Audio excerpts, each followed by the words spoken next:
আমি উজ্জ্বল হোসেন, বগুড়া মোকামতলা থেকে আপনাদের মাধ্যম দিয়ে আমার বড় ভাইদের উদ্দেশ্যে কিছু বলতে চাই। দয়া করে আমার কথাগুলো শুনবেন ইনশাল্লাহ।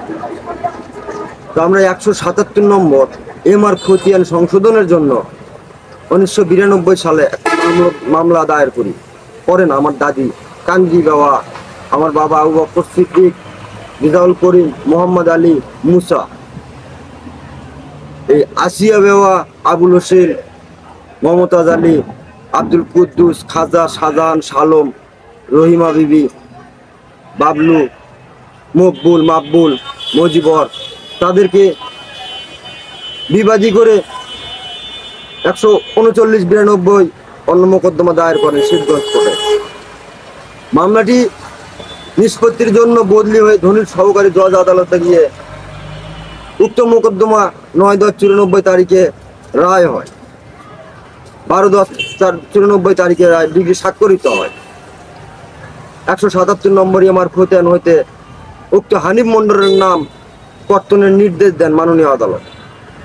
পরবর্তীতে তারা কি করেন, এই আসিয়া বেওয়া, আবুল হোসেন, উক্ত মোকদ্দমার যে আরো বাদী আছে তারা সকলে বাদী হয়ে এই কান্দ্রি বেওয়া, আবু বকর সিদ্দিক, রিজাউল করিম, মোহাম্মদ আলী এদেরকে বিবাদী করে আবারও মামলা দায়ের করেন। 35-97 মোট ছানি মোকদ্দমা দায়ের করেন। উক্ত মোকদ্দমা আমরা কন্টেস্ট করেন, আমার বাবা, আমার দাদি, আমার চাচারা কন্টেস্ট করেন। উক্ত মোকদ্দমা 11/7/2002 তারিখে নামঞ্জুর হয়ে যায়।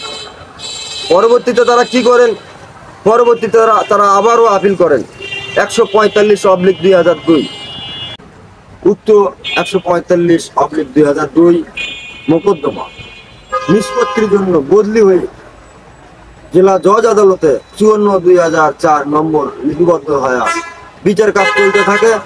উক্ত মোকদ্দমা 28/11/2011 তারিখে খারিজ হয়ে যায়। পরবর্তীতে আমরা উকিল সাহেবের সঙ্গে পরামর্শ করি, কিন্তু আমার বাবা মারা গেলেন 2009 সালে। আমার যে বাদীপক্ষ আমাকে যারা বিবাদী করে মামলা করেছেন তাদের ফ্যামিলি থেকে আবুল হোসেন মারা গেলেন, আসিয়া বেওয়া মারা গেলেন, মকবুল মারা গেলেন, মাকবুল মারা গেলেন, আমার বাবা মারা গেল এর মধ্যেই।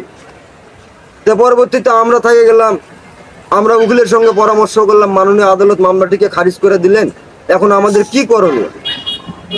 আমাকেও পরামর্শ দিলেন অ্যাডভোকেট আলমগীর সাহেব, আমাকে বললেন আপনি আপনাদের উপজেলা ভূমি অফিসে একটা মিস কেস করেন। আলহামদুলিল্লাহ আমরা মিস কেস করলাম যে আমাদের এই খতিয়ান হইতে সংশোধন হয়ে যাবে ইনশাল্লাহ। সেখানে কি করলেন তারা, ভূমি অফিসে মিস কেস করার পর রাজিয়া সুলতানা ছিলেন ভূমি কর্মকর্তা, উনি আমাদের উভয় পক্ষকে আবারও ডাকলেন। আমরা আল্লাহর রহমতে উপস্থিত হলাম আমাদের কাগজপত্র নিয়ে। ওনারা কোনো কাগজপত্র নিয়ে গেলেন না, ওনারা ওখানে সময়ের আবেদন করলেন। আবেদন করে কি করলেন, ওনারা আবারও মামলা করলেন 2015 সালে। আমাদের গ্রামে একটা সমস্যা হয়েছিল, আমরা সালিশে বলেছিলাম, একটা সালিশ হয়েছিল যে ভাই আমাদেরকে এভাবে হয়রানি করেন না, আপনারা যদি পান এই মামলা যেহেতু করছেন তা আলহামদুলিল্লাহ আমরা কন্টেস্ট করব, যদি এই মামলা যদি আপনারা ডিগ্রি পেয়ে যান তো অবশ্যই আমরা এখান থেকে সরে আসবো ইনশাল্লাহ, কারণ আমরা আর মামলা চালাতে পারবো না। তো ইনশাল্লাহ আল্লাহর রহমত সত্য জয় চিরদিনই হয়, আমরা এই মামলায় ডিগ্রি পেলাম। মাননীয় আদালত পূর্বের রায় বহাল রাখলেন, কিন্তু কি করব আমরা, তারপরেও এই রায়টাকে যে কার্যকর করব এটা আর পাচ্ছি না। ওনারা কি করলেন, আবারও এই 2023 সালে এই রায়ের বিরুদ্ধে আবারও আপিল মোকদ্দমা করলেন। আমার প্রশ্ন এবং সারা বাংলাদেশের মানুষের কাছে প্রশ্ন, যারা আজকের আমার এই ভিডিওটি দেখবেন তাদের কাছে প্রশ্ন, আমি এই মামলাটা কতদিন চালাবো? 1992 সাল থেকে 2023 সাল পর্যন্ত মামলা চললো, আবারও মামলা করলেন। আমার এই মামলা চালাতে গিয়ে আমার দাদি মারা গেল, আমার বাবা মারা গেল, আমার যারা বাদী পক্ষ আমরা বিবাদী তারা মারা গেলেন, বেশ কয়েকজন মারা গেল, কেউ তো আমরা জায়গাটা ভোগ করলাম না, সঙ্গেও নিয়ে গেলাম না। তো কেন কেন এই হয়রানিটা আমাকে করতেছেন?